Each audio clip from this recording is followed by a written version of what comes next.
friends, and welcome to a special episode of the Yoga Crew podcast. Special because today we have our teacher training teacher with us.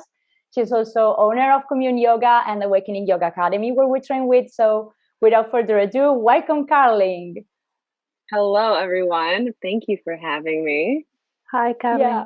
Thank you so much for joining us. So special. Yeah, we're really excited. I mean, we're so happy to have you here with us and also to have this opportunity to chat with you after the big experience we've had online.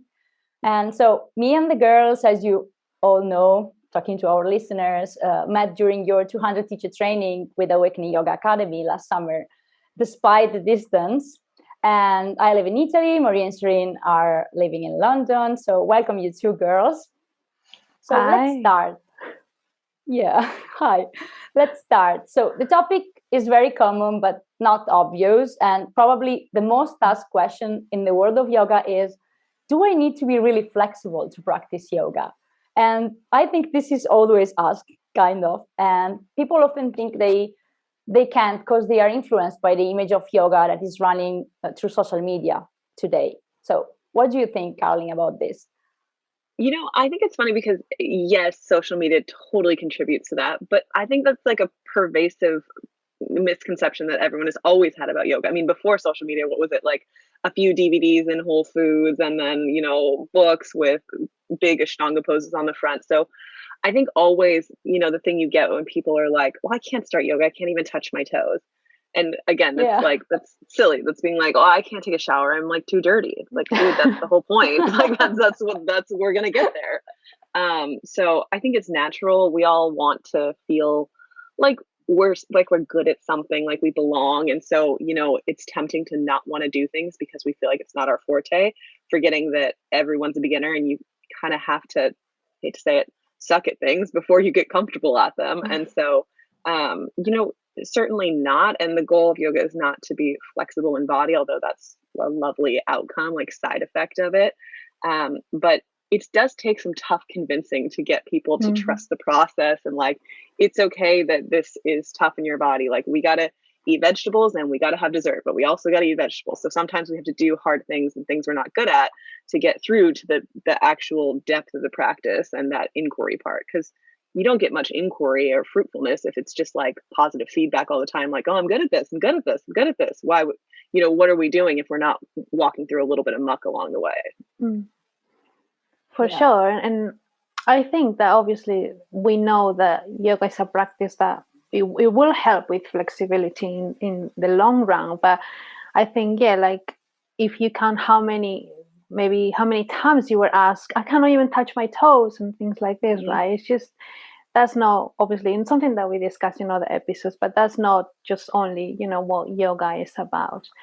I guess, another question that pops in quite often, and correct us if, we are wrong, is like, do I need to be able to handstand? Do I need to be very acrobatic and do, touch my toes with my face? Your inversion, Yeah, to do, first of all, yoga, but also, to do a YTT and kind of think about the myths of yoga. No, I don't know if that also happened to you before. Oh, it happens tons. I mean, part of it is of our own creating, right? Like the Awakening Yoga style has quite a bit of challenge within it. Patrick and I both love handstands personally and have quite a bit of an inversion practice. We've spent years teaching handstand workshops all over the world. So it's definitely integral to like the stuff that we like to do physically. And so I think that it sometimes gets confusing to think that that is absolutely required. Like, you don't have to like every part of the yoga practice. Again, it's not really the point, is to like everything. But inversions can be fun, right? There's an empowerment, a self-empowerment like that comes with figuring out how to do something that's challenging. And so I think that's part of why they're so popular now, why like the last 15 years, 20 years of yoga asana have had a lot more gymnastics, acrobatics in them. They're fun, they're challenging. There's a lot more people practicing now. So you also have more people that may have done those things in their past lives. They may have, grown up doing gymnastics, things like that have now found their way into yoga, which makes it seem more like it's a requirement, whereas it just happens to be that they can already do those things and therefore they've gravitated towards yoga. But no, I just think it's, handstand is one pose. It's like any other pose. It's not any more or less important than downward facing dog or shavasana or locust pose. It's just an expression. And I think sometimes we put so much focus on it. Certainly it's fun, but it's only important if it's important to you. Like, you don't need to handstand to teach yoga, to love yoga, to practice every day and be a more advanced practitioner than someone who just started but happens to know how to handstand. But they're fun and they do look cool, so I can see why they show up everywhere, right? But it's tough because they're an interesting part of the practice, but they're no more part of the practice than anything else, really. Yeah. Before finding this amazing practice, I was used to think about yoga as people kind of praying with eyes closed in Sukhasana, very simple. But today it feels like the image of someone doing handstand or splits like crazy, it's predominant. And I think that if you're new to yoga, maybe this could hold you back from trying because maybe you don't feel enough, or I don't know, in your mind, you aren't just enough flexible to show up to class because you can't do those things, or maybe you won't be great as a yoga teacher because you can't do that. And I mean, we all know that yoga is for everybody, but I admit I'm raising my hand and I was the one that asked it. No, the same for me. Yeah. Yeah. It depends also on the teacher you had. I remember my first years of practice in London in studios, my teacher will be so strict, for alignment and everything. That's why I was so happy to find you guys at Awakening Yoga, because actually, this went definitely out and I could definitely find more space and adapt the poses to my body. I am flexible, but at some other poses, I'm not that much. I mean, yeah. So it's great, but sometimes people will have different experiences and will think yoga is very strict. You need to respect that alignment, and you need to be, sticking to it traditionally. And you could be doing, if you want to be a yoga practitioner, you have to handstand and do it. But it's not true. Well, I kind of think that's one of the things that's like mentioning other styles that you've practiced or places and, the different influences they have or what their focuses are.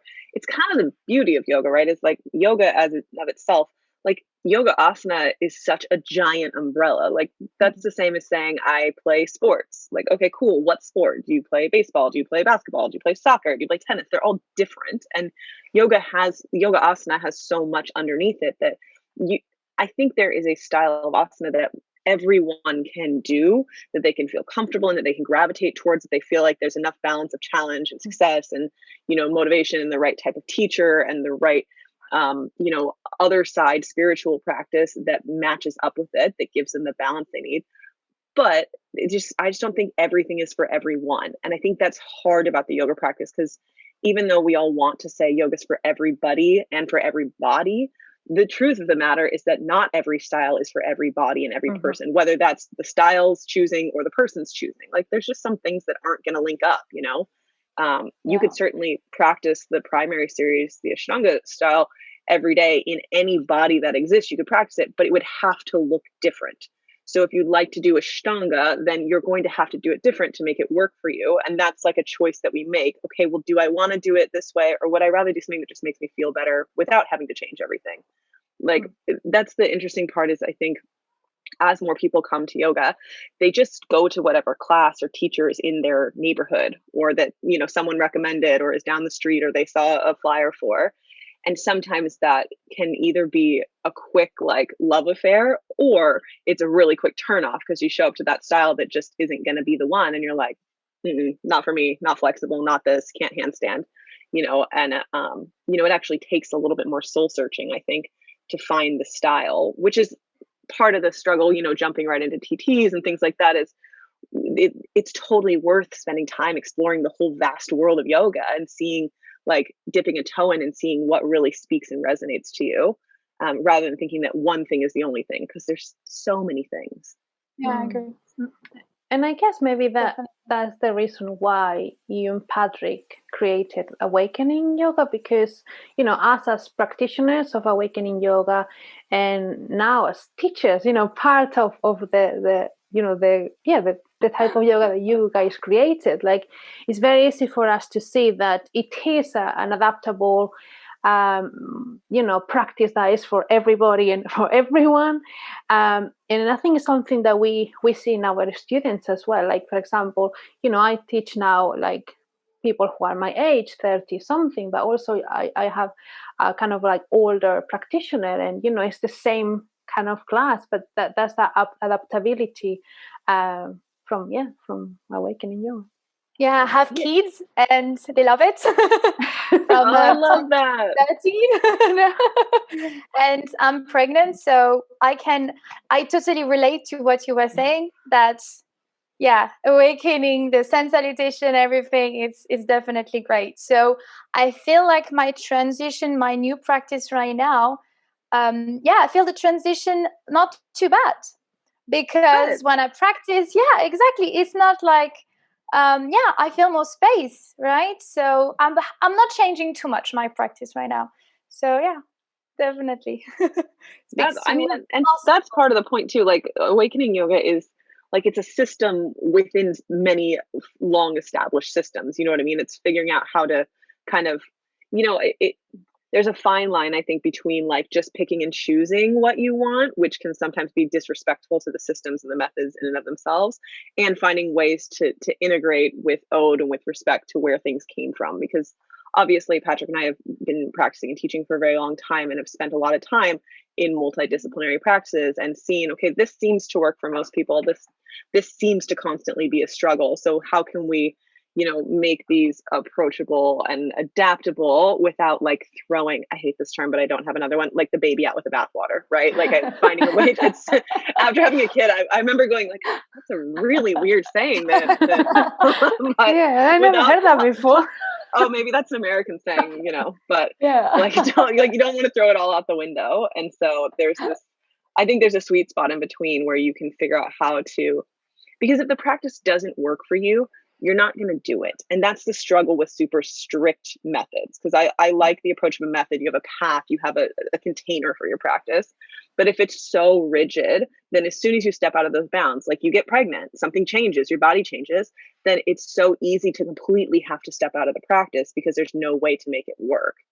Anything in your life changes, your schedule, your whatever, your body, which is like happens to all of us and is just part of life. Your age, it seems pretty, like, for lack of a better term, shitty to have to just try to fit yourself into something that just doesn't work for you anymore for whatever season of life you're in. Yeah. Yeah. I mean, I'm still not teaching I love to say outside to the world, because I'm teaching to friends, family. But my mom finds Awakening Yoga easier than the classic Surya A, for example. But I'm testing it on every age, to be honest, even if they are not students. But so reflecting about online world and all the things we've been talking about, there are a lot of good things online as to offer as well. And we are absolutely pro online, and we think it's a growing opportunity and space. Many people still think that online yoga is not valuable as the in-person experience, but I mean, we are the living example that this could work. Yes, it was different for sure, but an incredible experience and rich and dense, and we met each other. And Commune Online as well is a great example. So you're running a business almost completely online by now, and we're really inspired from you, Patrick, and the Commune crew, and this online environment you're kind of been creating. So, Carling, how was last year for you at Commune? I mean, it's big question, right? I just feel that it was both wonderful because it's been this like kind of explosion for us to be able to have more ownership over the way that we teach online. It's also been heartbreaking because our in-person studio has been closed for more than a year now. So we haven't like seen our real students, besides maybe down the street. Sometimes we're at the studio and someone will walk by and like bang on the window.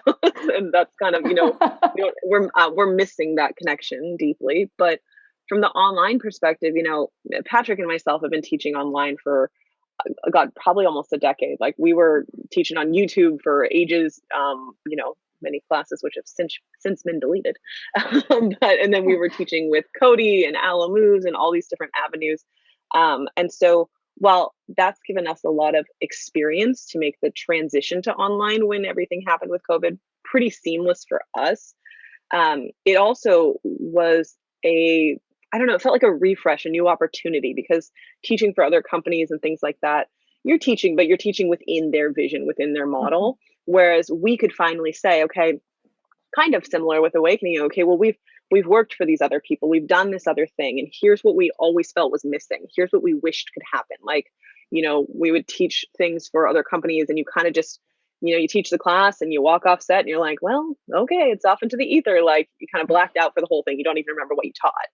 And as opposed to, feeling like you could really create a connection with students via online was always our goal for Commune. Like, we want it to feel like as close to a studio experience as you can, but where we've mitigated some of the other online issues, like pre-recording classes, but keeping them fresh. So you're not dealing with connectivity of Zoom and that kind of thing, but you are getting that teacher's experience within the last 24 hours. Like, they can speak to what they're teaching. You can have a conversation with them. It can feel honest and raw. We try not to edit very much unless it's like a real necessity.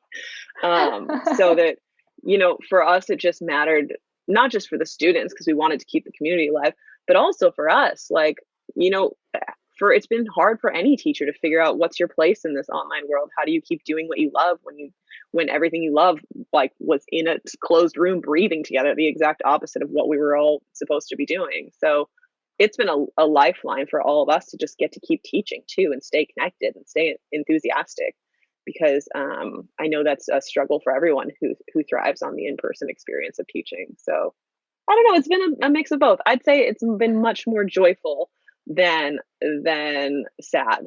There was some mourning at first when we were figuring out how to do the transition, but now it just feels like kind of the sky is the limit to just keep figuring out how to make it better and more connected and offer more things and more community. Now it's really fun. Yeah, we can. So I guess you're gonna keep Commune online, right? Even as soon as you reopen studios, yeah? You plan? Yeah, we are.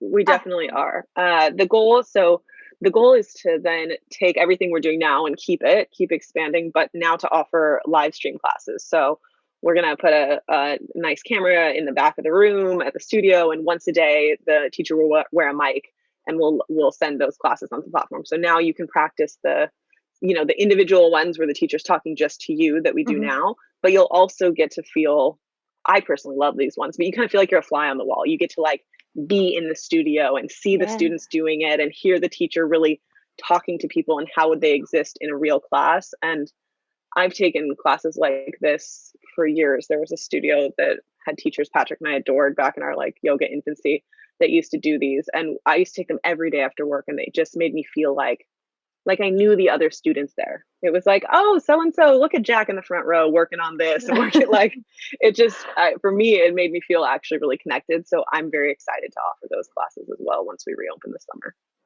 I think I remember that you mentioned this in some of the Commune podcasts. It was like a studio in LA, wasn't it? Yes, I remember it was, this. I just wanted to say that I think the quality of Commune Online that you guys are putting forward is amazing. Like, even today, I just practiced before we had this chat. I practiced your 30 minutes mellow. And I don't know, the experience is great because, I don't know, I think you guys created a community, online community. You can see, obviously, everyone is kind of sharing your videos and the practice. And I think we all, as obviously teachers, but also practitioners, we feel somehow connected to you guys. And even though you are not here with me, in my living room, you are. And, we enjoy the practice kind of, obviously not the same, because hopefully at some point we will, but it has that sense of support and light and energy. I don't know if that makes sense for the others, but that's actually what I feel when I practice. I'm so glad, because I think that it's easy to look at online classes as like, they're just a thing that you're putting on and there's no connection. But it's similar with podcasts, honestly, because you're like right in someone's ear, but when you're teaching online, you get to be allowed into someone's home. Like you get to be in their living room with them. You're the soundtrack to their day. I have one of my best friends from high school does these morning classes that we have every morning, and her husband laughs because he'll wake up in the morning and he's like, "Morning, Melissa. Morning, Carling," because it's like me teaching. You know what I mean? It's like you're teaching in the living room every day for people, and so there is an intimacy to it that I think oftentimes people maybe you don't think about or you take for granted, that like you get to enter someone's home. It's almost more intimate than being in the yoga studio. You know what I mean? So you be kind of like exist alongside them. And so I think it's important to take that role seriously and make sure that what you're crafting feels like people can drop in and feel comfortable, even though you're not officially there, Yeah, totally. Yeah, because I mean, it's very different from teaching, because right now we're teaching live, so via Zoom, than from what you're doing, because you need to kind of cater to most people. You cannot adapt to people who are there, right?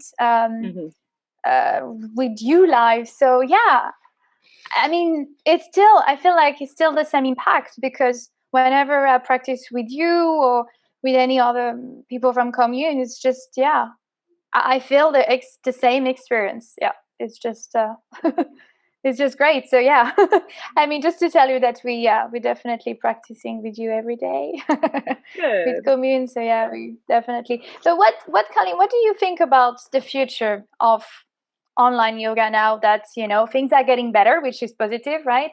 Especially now in London, I think from next week they are opening studios here, and so we wonder, will online yoga still remain a thing, or will they use both like you are doing with Commune? I think that it's going to be a hybrid forever, because obviously it was a bit of a quick adjustment for people to figure out how to go from group classes to being online. But now that people have figured it out, there will certainly be people who never liked to do things online. They didn't like it. They weren't about it. They're stoked to go back. They'll never do it. But I think there's other people who have realized, like, I can have a very fruitful practice or a very fruitful movement or school experience or learning experience, whatever it is, online, and that also works. So there's an interesting accessibility aspect to online, especially as a parent of a young kid. Now, when I think about going to some classes, the full experience of like, I need to drive there, I need childcare. Classes are expensive. A drop-in class in London, a drop-in class is expensive in London to take a single class. The cost of transportation, all in all, to take a 60-minute class somewhere, it can be a 3-hour experience, between doing that, you go. And so I think there's an accessibility to online that means you can fit it into your life in a way that's almost more routine, more ritualistic, because you've cut out those external things. So I think that we're going to see a little bit more like hybrid memberships where, someone likes to practice at 6 a.m., but they're not maybe going to come to a 6 a.m. studio class unless they're on the way to work. They might do it at home. And then on the weekends, when they have more time available, they're going to spend that time and have it be more of a special event to go to class and be excited about it. And it's more community centric. Like, you're going there because it's also your people and you want to see people and have the collective energy. But I think there's going to be a hybrid. Like, I look at the things that I do and now I know, okay, I can do 30 minutes of practice at home and be guided and feel like I'm in it. And I can do that during nap time. Like right now, I can talk on this podcast with you guys in the closet during nap time. But like, those things can coexist, and it can be more affordable for people, so that there's this sweet spot in between now that I think maybe some people were already doing, right? Like, people have been practicing on YouTube forever, just like Patrick and I have been teaching online for a long time. But I think more people are realizing that there's actually a big like open world of having things online, because you can not only fit it into your life, you can practice with anyone from anywhere. You can find a teacher that resonates with you that doesn't live down the street, that's somewhere else, that like really stokes your fire. And you can find that type of practice that's your thing without being bound by like the one type of studio that's down the street or you've been introduced to. I think it's exciting, the possibility, but you do also have to be the kind of person who's invested enough to like do it at home, and be able to free up yourself of distractions. So I think it's gonna be a little bit of both. No, I agree. I mean, it became something very natural now to practice at home. I haven't been, because I'm not even sure I will go next week to a yoga studio, but I'm planning to. But now the worry we're getting with the girls is that we're starting applying to studios because we want to have the in-person experience. And when they ask us about our experience, like face-to-face experience, we have none. So we didn't have the chance, of course, with the lockdown situation and so on. So what advice would you give us? Because we do have an experience. We've been teaching since last September online very consistently, I think 2 to 3 times a week, right, Maria? Yeah. So it's really hard to to express and to show our experience to probably studios who will need we expect more experience face-to-face experience. I think that's a great question. I mean, realistically, yes, it's adapting from your perspective, from, the teacher, but it's also the studio's responsibility to adapt, right? To say, okay, none of their teachers have been teaching in person for the last year. So everyone is missing this year of experience, whether you're seasoned or brand new. And so I think, like, from my perspective as a studio owner, when I'm, getting ready to reopen and thinking about who we're hiring back and how that's going to look, it's just as important to me to see what people have been doing. Just knowing that someone's been teaching online, they've stuck to it in the midst of all the chaos of the last year. They've had a routine around it. It means they have students, right, that you might be coming with you. Like, you've been teaching students for the last year. Great. They might come to the studio now that they can actually take you in person. That's enticing from a studio owner perspective. So being able to show that consistency, that community that you've built, even in the midst of struggle, like, for me as an owner, that's really enticing because it shows you're committed. It shows that you are dedicated and you're immersed in the practice. It also means that you have tons of, like, for lack of a better term, B-roll, highlight footage, online things to show me where I can get a sense of who you are as a teacher. Like, it's always been hard. It's always hard as an owner. You get a resume, but that doesn't really, like, I could look at someone's education, but it kind of tells me a little bit about what they've learned, but it doesn't actually give me a sense for who they are as a teacher.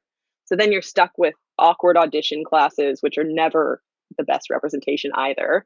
Or you're trying to go to another studio and, like, sneak in and get a sense for how the teacher is while still being polite. And so there's not an easy way to do that. But with online, like, you can send a studio a recording of your class, a snippet of your teaching, a YouTube video. And at least for me, because I'm familiar with online, I can look at that just like we would do with feedback stuff and teacher training, and I can get a really good sense of who you are as a teacher within, like, 5 minutes. Like, really.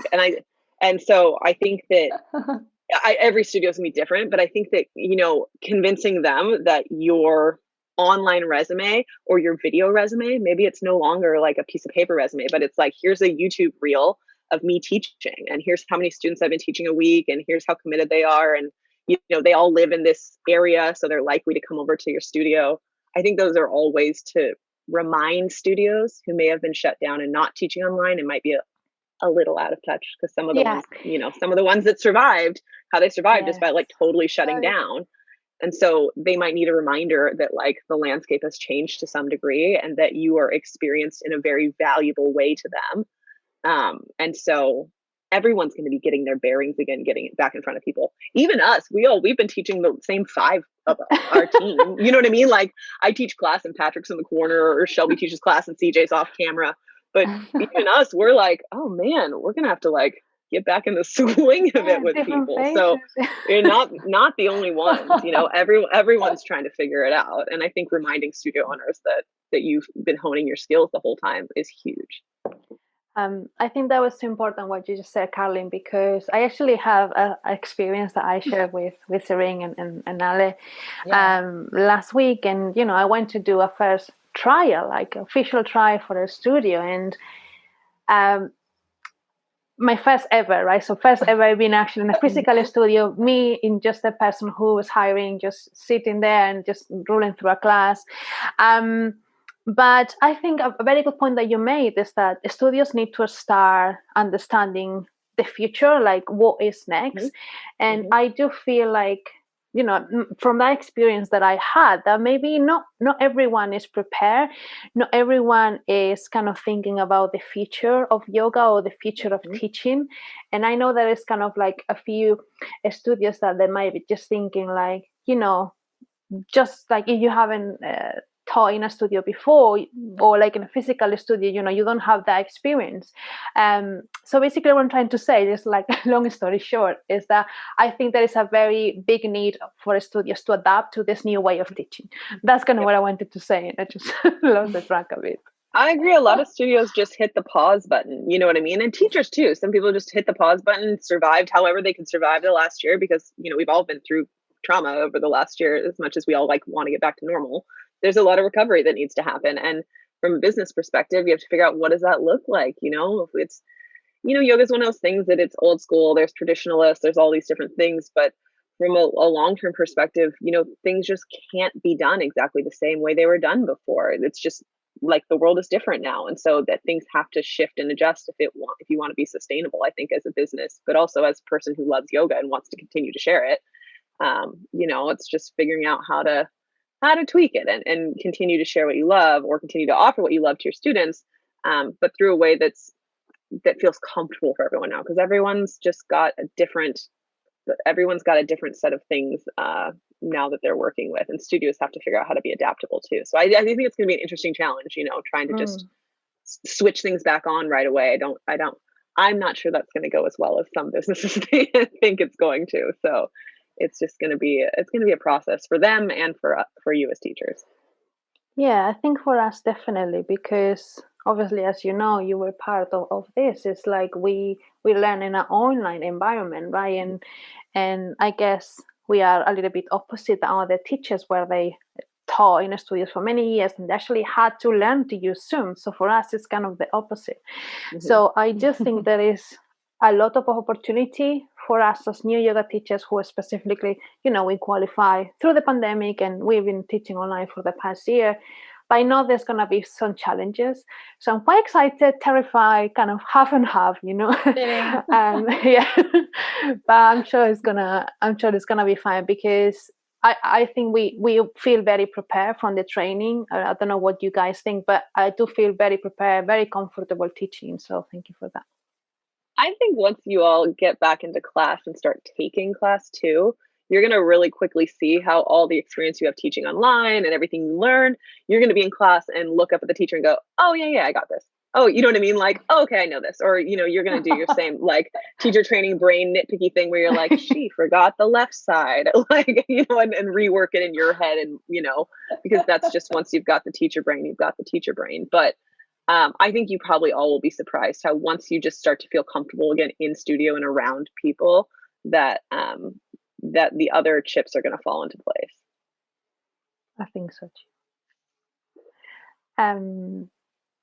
And yeah, I just wanted to ask about, obviously we saw, in Instagram, and that you guys have a new space for, I guess, Awakening Yoga HQs, but you also are expanding Commune. So yeah, we would love to hear a little bit more about plans and things. Obviously, you can share just in confidence. So yeah, we did. So right now we're basically, we've been closed this whole time. We've been filming all the classes. The studio, in-person studio, has just been functioning as, this online community hub and all the production things, and kind of like on set for us. But Patrick and I always have a lot of grand visions and ideas kind of rolling around in our heads. And so there's lots of improvements we wanted to do to the studio. Just like any business, you open, you see what works, you see what doesn't, and you're kind of thinking about it the whole time. So in a weird way, the pause of COVID has given us an opportunity to address things that didn't work. Like, okay, the flow of this was odd, but everyone rolled with it and the students were fine, but it could be better if we moved this here or fixed this in the room or changed the lighting or whatever. So it's given us an opportunity now to really think that through and say, what would it take to address these things and make it a better experience when students come back? And what kind of experience has to change now in the world of COVID? Okay, well, we need to put in an additional ventilation system so that everyone feels good about the air they're breathing and bringing fresh air in and moving old air out, stuff like that. So right now we're doing a bunch of those kind of improvements to the studio so that when we reopen, everyone feels really good and confident, and we want to try to reduce the anxiety of being back around people that could come up after COVID. We want to make people feel at home and comfortable and safe, because otherwise, why would you bother going to class?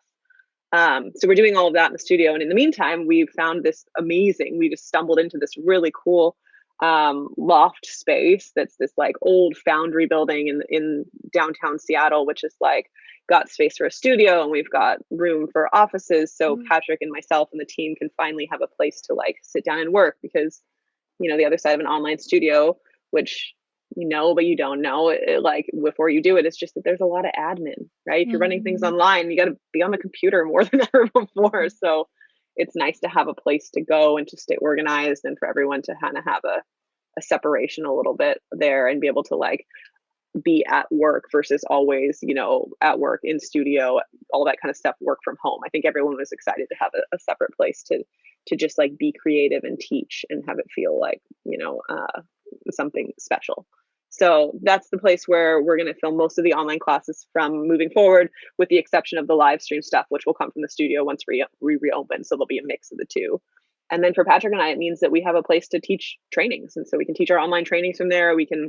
It's big enough to do special events, or when we do open up to like a hybrid in-person training, people can come there and we can do practices there without interrupting the studio schedule and things like that. So for us, it's nice. I mean, it's just like, it's more room to breathe and to like explore all the cool creative projects that we've wanted to. And now we actually have a little bit more spaciousness to dive into them.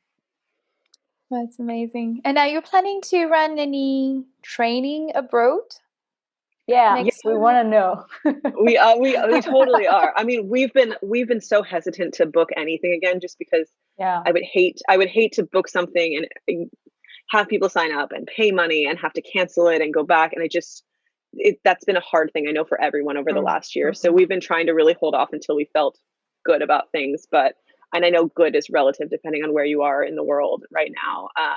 But right now, the only thing we have booked like in person for the rest of this year is we have a training in Milan happening. Yeah, I was like, we gotta win there. We'll see you there. I'm gonna travel to Milan. It's just a couple of hours, so we'll see you there. We're really, really excited, because that was one of the ones that got bumped right when COVID started. You know, we like rushed home on the last flight home from Australia and canceled everything for the rest of the year and stuff. And so we've been kind of working backwards from there. But that one, we feel good. You know, Patrick and I were able to, we've both been fully vaccinated. Our whole team is vaccinated now. So we feel like we're in a position, you know, just kind of trying to still be fluid, though, knowing that things can change at the drop of a hat. But the Milan training, we're really excited to finally be able to come and do and meet everyone. And then we're just going to kind of extrapolate from there and see if we can continue on. But I think big trainings will always be hybrid from now on, honestly. You know, the 200, the 300, I think we'll always keep an online component, because we've just seen students learn so well. Like, we've just seen the retention of information. We've seen people blossom in a way that in person, there's so much community and love together that's really important. And there's that hands-on experience. But it's hard to go from a 2-hour Patrick practice, take a 15-minute break, and then learn anatomy from me for 2 hours. You know what I mean? Like your brain and your butt, it's hard. And so being able to split it up and say, okay, well, you know, let's learn anatomy at home on the computer with 3D models and all these things. And then like, let's come together and practice. I think is going to provide a really fruitful experience that we're both super excited about. So I think it gives us more freedom to teach bits here and there, and then bring everyone together in the online world. So we're starting in Italy, but we're hoping to come back and do lots of stuff. I hope you can make it to London as well, because that would be great. Yes. And also just a quick note there, like I remember that a 2-hour practice with Patrick is never a 2 hours, so it's always almost a 3 hours. No. So Patrick has a lot of skills, but Patrick, if you're listening, we know that, we experienced. No, just joking, of course. We all know. You know, like I used to in workshops. Fun fact: I used to in workshops. Patrick would look at me across the room and like, "What time is it? How much time do I have?" And I would just lie. He'd be like, he'd have 30 minutes left, and I'm like, 15. You gotta wrap it up. Like, just because I knew there was no way. I mean, eventually he caught on, but like, you know, it's just he gets in his zone. You gotta let him do his thing. Yeah, I remember a live lesson where you were like, that's it. Yeah, we can feel that, but we loved it totally because you're gonna be. And obviously, this is something that we wanted to ask you as well, and ties very nicely to what we were speaking about, the 300 hours in Bali. We are so excited. Hopefully, we can make it maybe in 2022. Because I think something that we, since the beginning, since we took this online training, is something that we have as a big goal to be able to go and train with you a bit more in Bali. So is there any chance that might happen perhaps in 2022? I do think so. I think that 2022 is very optimistic. And we're going to try to do a same kind of hybrid experience where we can offer some parts, some modules of the 300 online, and then you can come for a shorter, more approachable amount rather than coming for 40 days. You can come and spend 10, 11, 12 days with us, and we can dive into the real meat of stuff when we're in person together. So I do think 2022 is very realistic. I don't have it on the books yet, but we have conversations going and trying to figure out the logistics of it so that it feels good. Yeah. Because we're already saving for that. Us too, man. We're dreaming about it. And I already made plans. Baby, if everything goes well, will be 1 year old. So, we're going to take the baby and everything. Yeah. That should be good. That's fun. You can take him to the beach. And we took Harvey to Bali with us when she was 4 months old. And I'd say, it's a little early. Yeah. I think you will be fine, Serene. Yeah, we'll be fine. Yeah, maybe we can do it 2 months instead of 1. This is just asking for too much, but I'll sign up tomorrow. I just wanted to say you're such an inspiration, because as a future mom, I'm like, wow, you are a mom and you're just doing it all. It's just wow. Yeah. It's funny because you try to do it all, and this is the big lesson. You can do it all. You just can't do it all at once. Do you know what I mean? You try, I love the idea of I could multitask and do it all, but you can't. And so you just find ways to I think your priorities just become really clear when you become a mom. You know what I mean? You figure out what really matters and where you can place your energy, and then you just work around that, and you end up kind of cutting the fat, getting the other stuff out that was not worth your time, not worth your energy, emotionally and physically, because you just put it not where you have to, but where you want to. That's the hardest part for me is I really want to spend a lot of my time with Harvey. And so I end up torn between I should be working, I should be with, you go back and forth. But ultimately, you know where your heart is, and you figure out just how to move the pieces around there. And then you just do the best you can, or you stay up all night working and hope that the baby sleeps. One or the other. We were hoping that maybe she was gonna wake up and just turn up around. Oh God, at any moment. She could at any moment. You never know. Yeah, you never know. So funny. No, but we don't want to take too much of your time anyway. I think we can wrap up the episode now. I wanted to add something. Yeah, can I? Yes, just go ahead. very short. Yeah, because I wanted to tell you this short story. So I remember that I was scrolling through comments on Instagram, not sure about applying or not to the teacher training because it was online. And there were some people asking, how is it even possible to have a yoga teacher training online? Skeptical, Mm-hmm. And I remember that you answered, it's not that you 100-hour were in person or online that makes you a teacher, but what you do with what you learn that makes you a real yoga teacher. And it was wow. So yeah, I really wanted to thank you because then I applied and it was one of the best decisions of my life. I met Maria and Serene and other people, and we are doing something together as this podcast. I mean, it's very simple, but it's something that we created after this experience. And I think this is really amazing, and I'm grateful for it. So we've learned so much from you, and we just wanted to thank you. Thank you. I'm all flushed and emotional now, but it's really, honestly, that's for us, training has always been the same thing. It's why we love traveling and doing this. It's I feel like I have all these best friends and students all over the world that just is this immersive community that's so supportive. It makes a lot of the hard work worth it. You know what I mean? And I think you all feel that with an online training too. It's a lot. There's a lot. Patrick and I throw a lot at you guys. There's no denying that. But finding people to kind of go through the experience together with, there is something bonding about it that makes it like this new lifelong connection. And for us, that's really fruitful to see in person. And it's been just wild and so gratifying to see it show up online as well too. So I'm so glad to hear that. Yes, thank you so much, Carling. I think, guys, we might going to wrap up. I don't know if anyone has anything else to share, but otherwise, thank you, Carling, so much for your time, for all your teachings. I think we hold you very close to our heart, and we have learned so much from you, and we can't wait to see you in Bali or Milan soon. Milan or Bali. For everyone, obviously, who is listening, please follow Carling. I think it's Carling Nicole, your Instagram.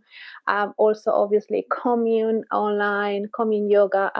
We'll leave the details anyway. Just, but I'm sure everyone knows because basically all our listeners are part of our training. So I'm sure everyone is gonna know. That is true. Anyway, but thank you so much, and we'll keep in touch. Thank you all. Thank you, Carling. Thank you.